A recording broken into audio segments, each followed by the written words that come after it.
Olá, pessoal, tudo bom? Hoje eu vim aqui conversar com vocês a respeito de princípios fundamentais em oclusão, que seria a nossa aula de Clínica 3, tá? Espero que todo mundo esteja bem, que esteja todo mundo bem em casa, com seus familiares. E é isso, mais um dia, mais uma aula, mais uma matéria nova aí para vocês. E como eu havia falado com vocês, oclusão ela é tida como uma vilã, às vezes, para alguns alunos, porque são muitas teorias, é, muitos fundamentos que às vezes vocês não conseguem enxergar de primeiro na prática. Mas à medida que a gente vai tomando conta, consciência do que são, a gente vai botando em prática e vocês vão ver que vai fluir bem melhor durante o dia a dia clínico de vocês, tá? Lembrando a importância da oclusão dentro da odontologia, né? Todas as áreas a gente tem a inclusão desses fatores oclusais para tratamento dos pacientes. A gente vai ver hoje um pouquinho, tá bom? Então, o que seria, inicialmente, essa oclusão dentária? A gente já viu que a oclusão dentária, ela nada mais é, galera, do que a relação entre os dentes superiores e inferiores. Isso é, a relação entre a maxila e a mandíbula em uma posição funcional, uma posição ideal. Quando ocorre um contato funcional estático e principalmente também durante os movimentos mandibulares. A oclusão é essa relação entre o arco superior e inferior durante todos os procedimentos, durante todos os atos sugeridos pela nossa mandíbula, né, que é pelos movimentos e pelas posições estáveis, onde a gente tem um relaxamento da face. Então, tudo isso seria a relação entre os dentes nesses movimentos e nessa relação estática de fechar a boca, seria a oclusão. Quais são os fundamentos de uma oclusão? Seria relacionar a posição dos dentes. Então, a gente tem como princípio básico o relacionamento dessa posição. Relações intermaxilares. Então, além do posicionamento dos dentes no arco, a gente tem a relação entre os dentes superiores e inferiores desses arcos, os movimentos mandibulares que vão estar correlacionados ao ato de ocluir, né? Porque não é só um ato estático, mas também dinâmico. Sistemas de alavancas, como a gente vai ver, e o que é um princípio de uma oclusão ideal, que é a que a gente busca muitas vezes para a reabilitação de pacientes, como vocês vão encontrar na clínica a respeito das próteses, prótese fixa, total, PPR, todas elas a gente leva fundamentos de uma oclusão ideal para poder restabelecer aquela guia oclusal do paciente. A oclusão, gente, nada mais é do que aquela relação entre a mandíbula e a maxila, e isso está correlacionado, está intrinsecamente ligado ao sistema estomatognático. O que seria o sistema estomatognático? Assim, relembrando um pouco lá da anatomia nos primeiros semestres. Seria um sistema composto pela mastigação, fonação, né, responsável pela mastigação, fonação, deglutição e manutenção da postura da cabeça. É composto por músculos, ligamentos, periodonto, de proteção e sustentação, língua, bochecha, articulação temporomandibular, dentes e vértebras, além do sistema vascular, nervoso e linfático. Isso é toda essa área que compreende a nossa área de atuação, né, que visa a relação entre esses sistemas muscular, articular, sanguíneo, nervoso, linfático, dentário em né, em uma dinâmica responsável por diversas funções. Então, o sistema estomatognático seria isso. E esse sistema estomatognático, gente, ele tá correlacionado, e esses fatores estão também correlacionados entre si, fazendo com que haja uma harmonia no princípio de tratamento, no princípio fisiológico do paciente. Para você ter uma boa mastigação, uma boa ação mastigatória, uma fonética adequada, uma deglutição adequada, todo esse sistema ele tem que estar funcionante de uma forma fisiológica adequada. Então a gente tem fatores correlacionados com a oclusão dentária, que seria essa relação entre os dentes superiores e inferiores durante posições estáticas e dinâmicas, a articulação temporomandibular, que é a responsável por a possibilidade desse tipo de movimentação em alguns casos. O periodonto, que vai também ser responsável por um certo movimento da estrutura dentária e a união desse ao osso, fazendo com que aquele princípio da oclusão dentária, que é a relação entre os dentes, ele seja unificado com também a relação entre as maxilas. E os componentes neuromusculares seriam os músculos, o sistema nervoso, o sistema vascular, todos eles correlacionados, realizando suas funções, vão nos dar um adequado sistema estomatognático. Tudo isso correlacionado de forma adequada. Então, vão ser responsáveis por procedimentos de mastigação, deglutição, fonação, de maneira corriqueira, de maneira que o paciente ele consiga realizar isso sem transtornos ou patologias associadas. Então, a gente sempre pensa nessa correlação entre esses fatores. Então, quando o paciente ele chega no consultório, a gente tem examinar, né? A gente vai examinar o paciente e durante o ato do exame, vocês vão começar a perceber que a oclusão ela faz parte dessa parte do exame intrabucal, onde a gente analisa como é que tá essa oclusão. Ela está de uma forma ideal, uma forma funcional ou fisiológica, ou ela já está transformada numa oclusão patológica, como a gente vai ver. Nesses casos, a gente ocorre sim através de sinais e sintomas de interferências. Por exemplo, vocês conhecem já sinais e sintomas, talvez não tenham correlacionado, mas bruxismo, apinhamentos, mordida cruzada, mordida aberta, tudo isso às vezes causa um transtorno muito grande para o paciente, além de um transtorno tanto financeiro quanto estético, de função mastigatória, fonética, está correlacionado a talvez interferências oclusais, que levam a desgastes excessivos e tudo, como a gente vai ver. Então, durante a análise oclusal, vocês vão correlacionar, né? Vocês vão relacionar as maxilas, né? A maxila com a mandíbula, em posições essas que vão ser estáticas ou dinâmicas. O que seriam as posições estáticas? As posições estáticas são aquelas que não mudam, que são imutáveis no paciente, independente de ocorrer alguma, vamos dizer assim, alguma perda dentária, eu não vou deixar de ter aquela relação fixa no meu paciente durante o tratamento. Por exemplo, de relações estáticas, teríamos a relação cêntrica. Aí a gente já começa a ver alguns nomes que para vocês podem ser novidade. Na relação cêntrica, ela nada mais é do que uma referência, uma guia. Como ela é estática, ela é imutável, ela serve muitas vezes ela serve como base para o tratamento reabilitador. Imaginem, quando a gente vai fazer uma prótese total no indivíduo, que seja desdentado superior e inferior, a gente vai ter que refazer tudo aquilo que um dia foi feito, que ele já nasceu feito, a gente tem que refazer de uma forma que seja fisiológica, sem causar traumas, e ao mesmo tempo estética e funcional, que ele consiga mastigar, comer, se relacionar, falar.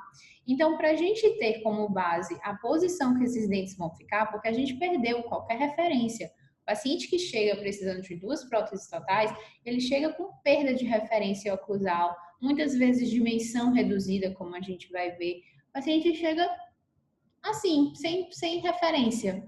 E para a gente poder reabilitar, a gente usa como referência essa posição estática que não muda, ela não se altera, mesmo com a perda dos dentes, pois ela é uma referência, uma guia, e ela serve muitas vezes para o diagnóstico e planejamento daquele caso. Nada mais é, gente, a relação cêntrica do que uma posição articular. É a posição em que o côndilo da mandíbula ele se encontra mais na posição antero-superior, né? Antero, à frente, superior, em relação à fossa mandibular, na eminência craniana. Então, quando o teu côndilo está nessa posição, a gente tem a chamada relação cêntrica, tá? Sem contatos entre os dentes posteriores e anteriores. A gente vai ver que não há uma interferência. E os discos articulares eles estão adequadamente interpostos sem causar patologias ou deslocamentos. Então, a relação cêntrica seria essa. Outra posição estática, que seria a máxima intercuspidação habitual. Essa todo mundo é muito fácil de entender. Enquanto a relação cêntrica, eu tenho uma posição articular, a máxima intercuspidação habitual nada mais é intercuspidação entre cúspides. A máxima é quanto mais eu consigo interligar essas cúspides. Isso é um fechamento. É o ato de fechar, de unir todas as cúspides posteriores, é o ato de fechar a boca, é o maior número de contatos que vocês têm nos dentes. Então, nada mais é do que essa posição que vocês corriqueiramente já realizam. Num paciente desdentado total, superior ou inferior, já não tenho mais essa referência. Eu não tenho máxima intercuspidação habitual, então eu não consigo reabilitar o paciente só voltado para isso. A gente tem que, depois de realizado os dentes, a confecção, a gente vê se eles estão ocluindo ok. Mas, para ter uma referência de onde eu vou montá-los, eu preciso usar a relação cêntrica. Apesar de que a máxima intercuspidação habitual no próprio paciente, ele tende a ser estático, sem causar movimentos. Ela não é imutável, mas ela não é realizada em movimentos. É uma relação única entre os dentes, que seria o maior número de contatos dentários, independente da posição condilar. Infelizmente, né, como eu falei, ela não é imutável, ela é muito mutável, na verdade. Ela pode sofrer desgastes, ela pode sofrer alteração da forma, dentes girovertidos, extrusões, traumas, que podem modificar essa relação entre a máxima intercuspidação, que seriam feitos possivelmente por interferência de procedimentos odontológicos. Então, pode ocorrer. Então, a máxima intercuspidação é isso, é um número máximo de contato entre os dentes, que é o que vocês vulgarmente conhecem como fechar a boca, tocar a maxila com a mandíbula. Quando a gente tem uma relação que é dita, uma relação, de certo modo, ideal, seria que a máxima intercuspidação ela fosse na mesma posição que a tua relação cêntrica. Então, naquela posição articular, onde o meu côndilo está mais na região anterior-superior, em relação à fossa articular da eminência craniana, eu estou na mesma posição. Quando eu encontro isso, eu estou tocando todos os meus dentes em relação de fechamento, em relação de máxima intercuspidação habitual. Quando isso é igual, eu tenho uma relação de oclusão cêntrica, é a chamada ROC. Quando é diferente, ok, não é chamado de nada. Existe muitos casos, a grande maioria das pessoas apresentam esse tipo de oclusão, onde a gente não tem a mesma referência, mas quando a gente busca reabilitar um paciente para poder ter como base, a gente usa esses fatores, esses princípios de oclusão ideal, que seria, por exemplo, o MH sendo igual à posição de relação cêntrica. Então, a relação cêntrica, às vezes a gente tem o contato entre os dentes, às vezes não, por ser uma relação articular, puramente articular e imutável. Enquanto a MH é uma relação bem dentária, né? Bem relacionada ao ato de ocluir, de fechar esses dentes o máximo de contato possível. Quando a gente tem a mesma posição, a gente tem essa figura embaixo, onde os dentes se contactam e eles estão também na relação cêntrica simulada pelo paciente. Como é que eu acho, né? Aí você se pergunta, máxima intercuspidação habitual é muito fácil encontrar o paciente. O paciente chegou no consultório, né? Deitei ele na cadeira e eu vou pedir para o paciente morder para eu poder visualizar como é que ele está fechando essa relação entre a mandíbula e a maxila e como é que estão os contatos dentários. Se tem contato prematuro, se tem interferência, se tem algum apinhamento que esteja causando algum dano a essa oclusão, possível dano à oclusão. Agora, a relação cêntrica, que é uma relação articular. Como é que eu vou saber como é que está o côndilo da mandíbula do paciente durante o tratamento, durante a reabilitação? Então, para isso, gente, a gente utiliza alguns métodos para identificar. A gente não consegue ter um ultrassom, uma visão que consiga posicionar aquele côndilo naquele lugar.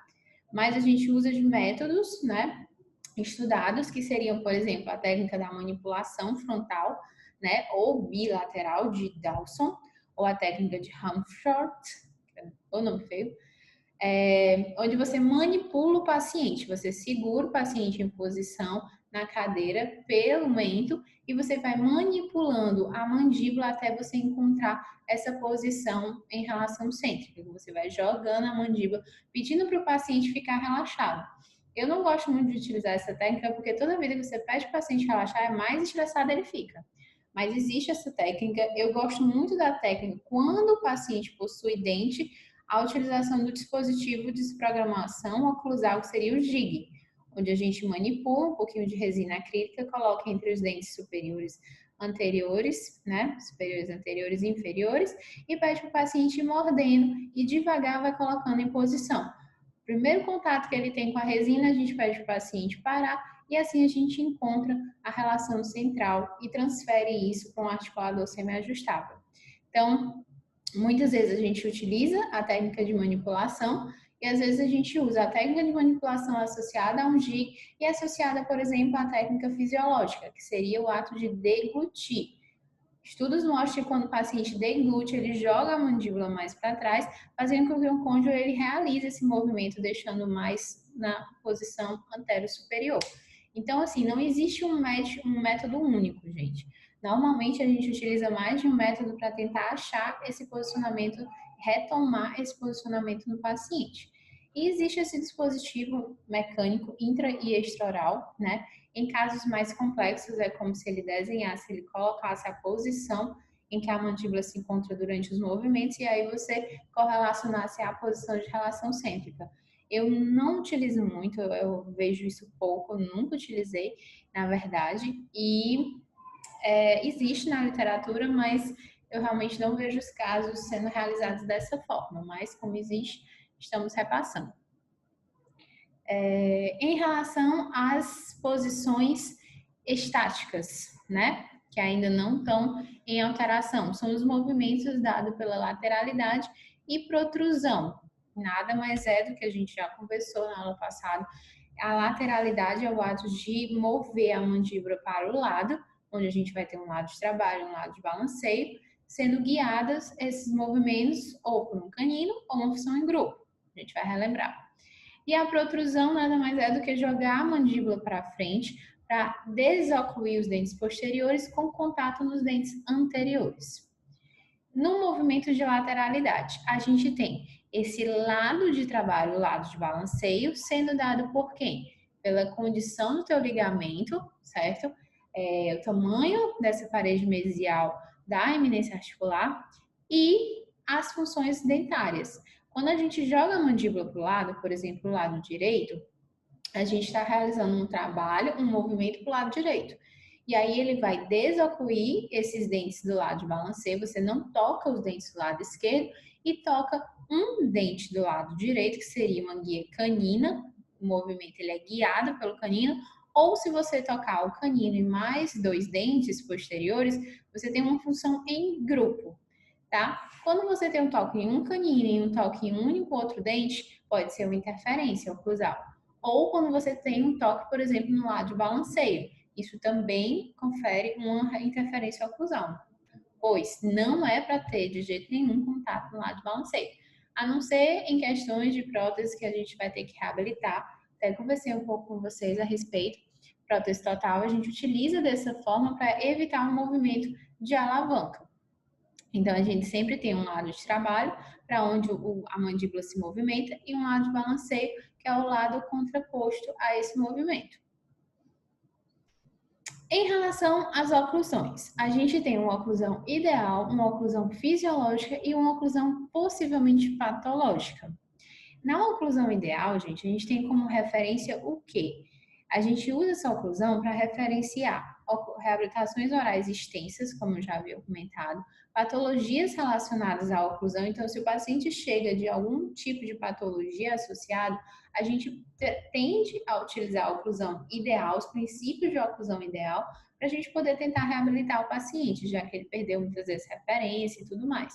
E quando o paciente, por exemplo, tem alguma desordem temporomandibular, a gente já sabe que as desordens elas não são causadas de cunho oclusal, né? Alterações oclusais não causam desordens, mas por possuir uma desordem, a gente tenta sanar alguns fatores que estão errados durante o relacionamento da maxila e mandíbula, tentando sanar ou aliviar essa sintomatologia em alguns casos, já que a desordem temporomandibular ela é de cunho muscular ou articular, tá? Então, em relação aos princípios dessa oclusão ideal, a gente teria o quê? Contatos bilaterais simultâneos, certo? Em relação cêntrica e MH. A gente tem o que são contatos bilaterais simultâneos. Você contactar todos os dentes de uma única vez, de forma contínua, sem haver o toque primeiro em outro dente. Quando você pede para o paciente, ou quando eles estão fazendo restauração, vocês pedem para o paciente ocluir.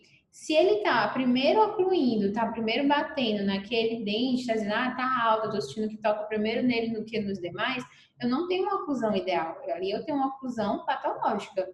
Eu tô tendo um contato prematuro em algum dente antes de eu contactar os outros. Então, a ideal é que eu contacte todos os dentes juntos de uma única vez, sem haver uma perda dessa continuidade do ato de fechar.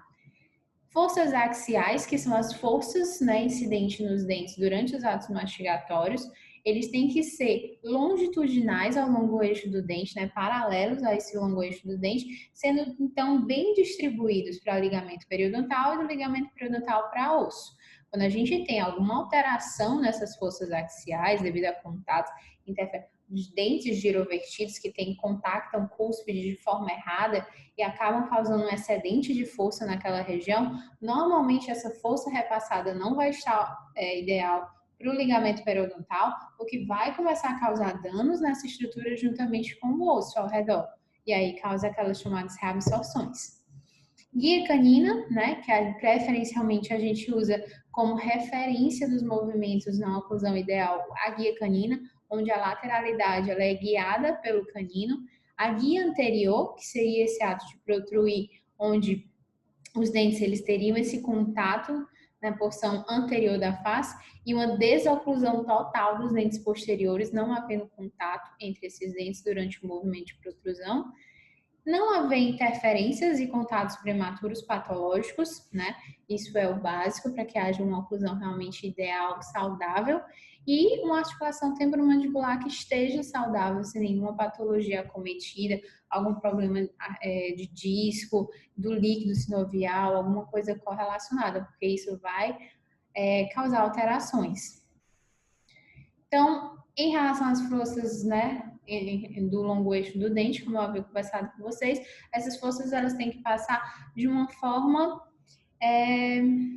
saudável, sem criar dano, sem causar excesso de forças que às vezes o ligamento não comporta, não está adequado para suportar aquilo, e aí ele começa a causar patologias relacionadas ao osso e ao ligamento de reabsorção. A gente vai perder inserção durante esses movimentos errados. Então, essas forças laterais e oblíquas que o dente ele sofre durante o ato mastigatório, ele tem que ser repassado de forma longitudinal, paralela ao longo eixo do dente.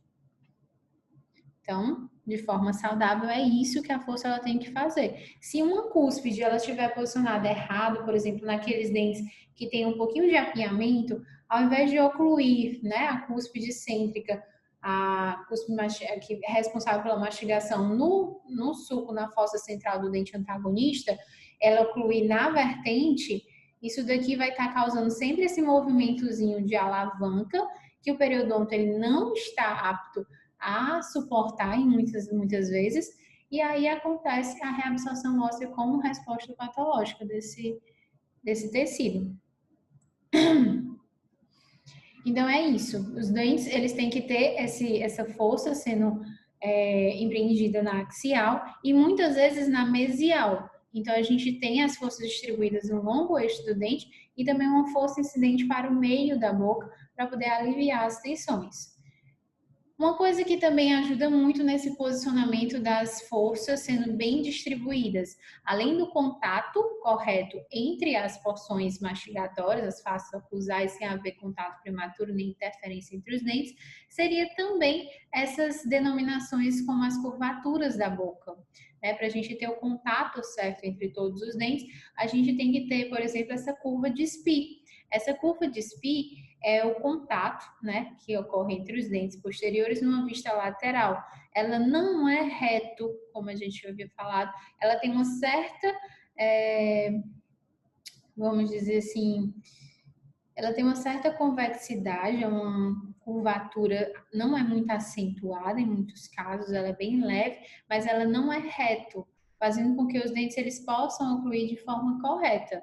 Existem também, como por exemplo esse aqui, os dentes eles não se apresentam de forma reta, eles vêm fazendo uma curvatura. Os dentes inferiores é como se estivessem subindo e os superiores também. Tanto é que as faces dos dentes posteriores eles são sempre quando você sorri, eles aparecem menores do que os dentes que estão na frente, justamente por essa mimetização dada pela curva de Spee. Seria isso. A curva de Wilson é outra curva utilizada no tratamento protético oclusal do paciente e seria a referência não mais na lateral, mas a referência antero-posterior da face quanto ao oclusal dos dentes. Então, os dentes eles têm que ocluir os superiores trespassanos os inferiores e eles têm essa leve curvatura, eles também não estão em posição reta. Eles têm essa leve curvatura, tanto é que os dentes inferiores, você nota que eles são um pouquinho mais lingualizados para dar essa curvatura relacionada à curva de Wilson. Então, seria isso. É o próprio sorriso, né? O ato da boca ser nessa dimensão. Então, quando a gente está, por exemplo, reabilitando um paciente em prótese total, em prótese fixa, em PPR, a gente vai analisar, né, o plano oclusal, tanto na lateral quanto na porção anterior-posterior, com o máximo de número de contatos oclusais e uma relação, um posicionamento correto daquele dente. Então, é isso. Quando você olha para uma imagem dessa, você vê que o sorriso, a linha entre o contato dentário, ele faz isso, né? Levemente ele tem essa curvatura. Numa oclusão ideal, a gente tem um máximo de contatos posteriores bilaterais simultâneos. São dos dois lados, eu vou ter contato entre os dentes e de forma simultânea, de forma única, fazendo com que a minha RC, que seria a minha relação cêntrica, fosse igual a MH. Como a gente comentou, seria uma oclusão ideal. Muitos pacientes, alguns de nós, a gente não possui essa mesma correlação, né? A gente possui, por exemplo, um MH, só que nosso cônjuge não está, por exemplo, na posição de relação cêntrica durante esse máximo contato entre os dentes posteriores. Então, isso vai depender, mas numa oclusão ideal, quando eu quero reabilitar o paciente em reabilitações extensas, que eu perdi referência, eu transformo a reabilitação nesse princípio, onde a minha RC seria igual à minha máxima intercuspidação. Seria esse posicionamento entre os dentes, né? Nada mais do que essa correlação. Em relação às posições dinâmicas da face, aí a gente vai ter essa alteração. A posição dinâmica, ela muda de lugar, ela não fica. Por quê? Porque ela vai depender de muitas vezes dos dentes. A gente que trabalha com prótese, a gente trabalha com pacientes que perderam elementos dentários. Então, ao perder elemento dentário, o órgão dentário, você perde referência de muitos desses contatos, dessas referências oclusais, né? Como a já havia comentado, máxima intercuspidação, a relação cêntrica, tudo bem que é articular, mas numa oclusão ideal ela seria igual a MH. A lateralidade, que é outra função que depende de dente, protrusão. Então, essas daí são bem dependentes. Quando a gente perde dente, a gente modifica estruturas como a dimensão vertical de oclusão. Dimensão vertical de oclusão, dimensão, medida. Então, seria a medida, né, na vertical, da minha oclusão. O que seria a oclusão? Relacionamento entre a arcada superior e inferior. Medida vertical da relação oclusal, vamos dizer, da relação entre maxila e mandíbula. A medida do terço inferior da face, é essa medida. Que em alguns pacientes que perderam várias estruturas dentárias, vários órgãos dentários, a gente tem um colapso oclusal, muitas vezes, e tem uma alteração. A gente não tem mais essa referência desse terço inferior da face. Eles vêm com a boca, como a gente fala, uma boca murcha, tá? Muitas vezes com rugas bem pronunciadas. Então, DVO seria dimensão vertical de oclusão. É a medida do terço inferior da face relacionada à posição dentária entre o máximo contato de dentes, certo? Oclusão. Dimensão vertical de repouso é o que vocês normalmente estão realizando. Vocês, quando vocês estão me ouvindo falar, vocês estão parados, pensando, assistindo um filme, olhando uma aula, vocês normalmente não estão contactando os dentes. Vocês não estão assim, tempo todo. Vocês deixam os dentes numa posição em que a musculatura ela está mais relaxada. E esse posicionamento mais relaxado da musculatura não é em contato dentário. É um pouquinho antes de contactar esses dentes. O ato de contactar, você está contraindo um pouco aquela musculatura. Então, dimensão vertical de repouso seria a medida do terço inferior da face durante esse ato de repouso da musculatura. E aí, vocês podem notar, ó, na figura, que os dentes eles não se contactam. É um posicionamento de equilíbrio, né, da musculatura com o dente, tá? Sem haver esse contato dentário. Não sei se vocês estão notando essa figurinha, não sei se vocês conseguem compreender. Essa figurinha que está medindo essa DVO e essa DVR, ela é chamada de compasso de Willis. Vocês vão trabalhar muito lá na clínica com ele para a gente ter referência, a gente poder utilizar como referência padrão para a gente reabilitar muitos pacientes, porque a gente usa ele para medir esse terço inferior da face e tentar transpor medidas já estudadas. Por exemplo, o Willis, esse compasso, ele disse, o criador desse compasso, ele disse que o terço inferior da face ele tem uma medida proporcional ao canto de boca com o canto de olho. Então, quando você mede isso daqui, teoricamente é para estar na mesma proporção que isso daqui, tá? Linha da espinha nasal anterior e mento. Então, espinha nasal anterior, mesma medida que canto de boca, canto de olho. Seria uma referência para a gente, por exemplo, o paciente chegou desdentado. A gente utiliza essa medida durante a reabilitação para poder ter como base. Ah, será que esses meus dentes são muito grandes, muito pequenos? Peraí, deixa eu medir para ver se está muito discrepante. Se tiver proporcional, então meus dentes são mais ou menos na altura adequada, certo? Então, vocês notaram também que entre a DVO e a DVR, quando eu estou em DVO, eu estou naquela medida em que há o contato dentário. Em DVR, é a medida em que eu não estou em contato dentário, eu estou em posição de relaxamento da musculatura. Eu tenho um espaço entre esses dentes. E esse espaço é chamado espaço funcional livre. Normalmente, ele tem de 2 a 4 milímetros de tamanho, de proporção. Certo? Então, a gente teria essas medidas que são imutáveis, né? São mutáveis. Guias laterais, que seriam dadas pela função canina, que é a guia canina, onde eu desloco minha mandíbula para o lado. Seria o lado de trabalho se eu deslocasse para o direito, sendo guiado pelo canino, sem haver a oclusão de nenhum outro dente posterior, tanto do lado de trabalho quanto de balanceio. De balanceio é obrigatório. No lado de trabalho, se eu tiver um contato entre o canino e 2 ou mais dentes posteriores, eu tenho uma função chamada função em grupo, que também é uma oclusão ideal, que também me dá uma oclusão ok. A melhor das melhores a gente utiliza como sendo a guia canina, mas a função em grupo ela também é bastante utilizada. Outra percepção que a gente tem da oclusão ideal, como a gente havia comentado, seria a guia anterior. A guia anterior, ela é dada pelo ato de protruir, né, deslocar a mandíbula para frente, desocluindo todos os dentes obrigatoriamente posterior e tendo um contato somente nesses dentes anteriores. Tem que desocluir? Tem que desocluir. Se na hora que você está jogando a mandíbula para frente, você toca algum dente atrás, posterior, você está tendo interferência. Aquilo ali tem que haver um desgaste, uma seleção, para poder haver uma harmonização, uma reabilitação daquela estrutura. E o que seria a oclusão funcional fisiológica? Nem todo mundo apresenta todos esses critérios associados à oclusão ideal.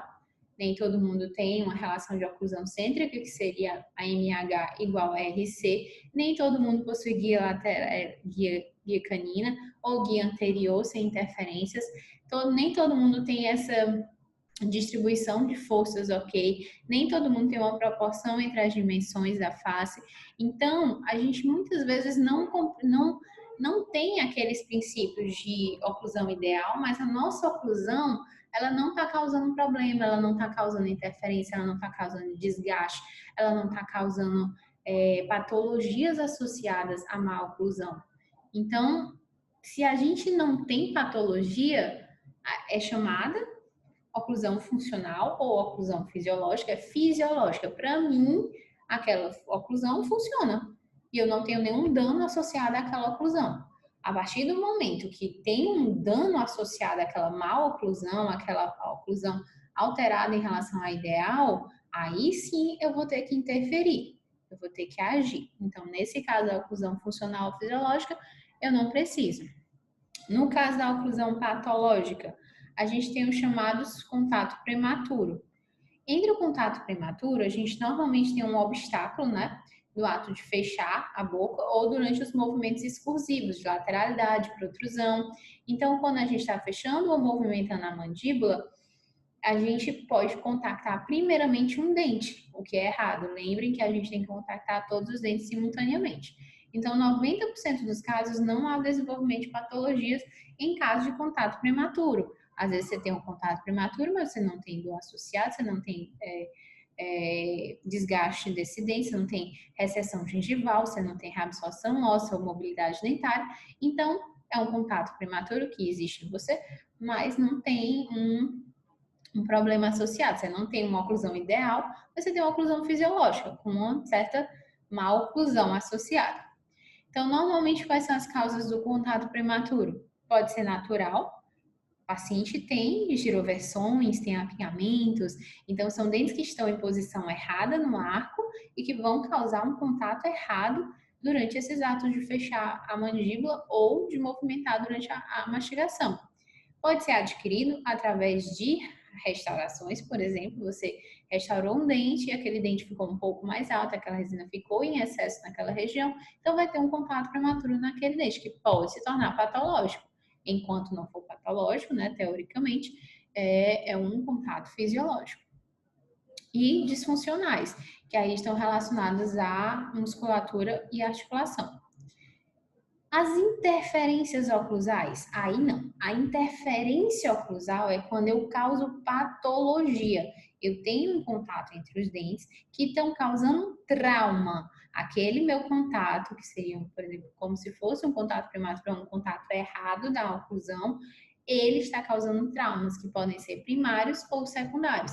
Isso é, contato errado entre esse dente, entre um premolar e outro, está causando reabsorção óssea nesse premolar. É um contato de trauma primário. Agora, essa reabsorção óssea, ela vai estar atingindo esse dente e o dente lateral a ele, que não está ocluindo errado, mas a reabsorção vai ter também uma intercorrência no dente adjacente. Então, isso é um trauma secundário. Então, são algumas das patologias relacionadas, que poderiam ser em relação às interferências oclusais, esse trauma errado. Seria mobilidade dentária, desgaste dentário e lesões cervicais de origem não cariosa, como você já conhece, a bifração. Então, vocês têm que diagnosticar antes do plano de tratamento. Isso aqui é um contato prematuro? Isso é uma interferência oclusal? O que está causando essa interferência? Olha aqui, eu estou vendo uma recessão. Essa recessão, aparentemente, o paciente está saudável em relação ao periodonto, a higiene está ok, mas eu estou tendo esse trauma, essa interferência, esse contato errado entre esses dentes. Então, possivelmente, aquilo ali é patológico devido a isso. Então, a gente coloca no plano de tratamento para poder sanar esse problema durante os atendimentos.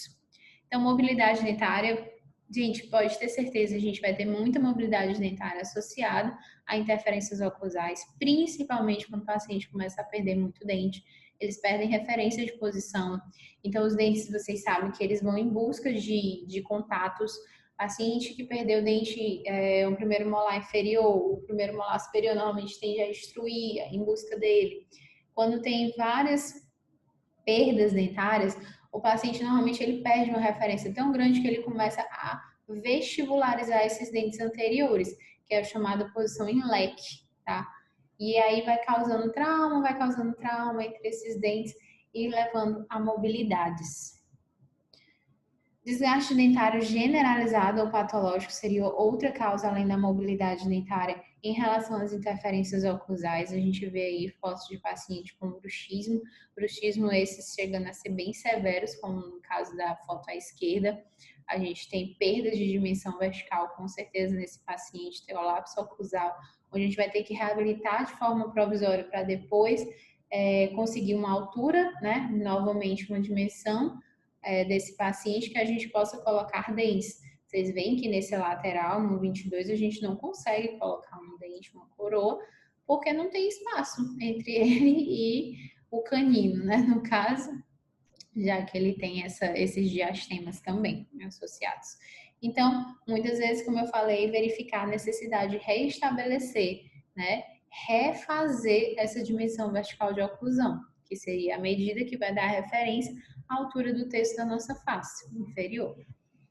Então, interferências oclusais, além de mobilidades dentárias, desgastes dentários, a gente pode causar lesões cervicais não cariosas, que seriam conhecidas como abfrações, são bem características, né, em formato de cunha dessas estruturas, que vão causar patologias associadas como hipersensibilidade dentinária, prejuízos na estética. Tá? Em alguns casos, a abrefação ela chega a ser tão grande, essa interferência do paciente, ela não é corrigida a tempo, que você consegue enxergar o conduto do canal, e aí também a necessidade de um tratamento endodôntico.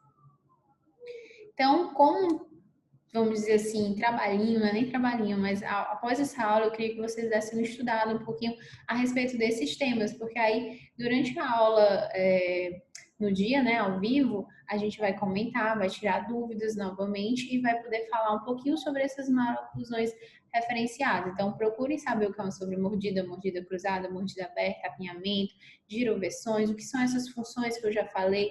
Deem uma estudada para a gente poder conversar e sanar dúvidas que venham a surgir, tá certo?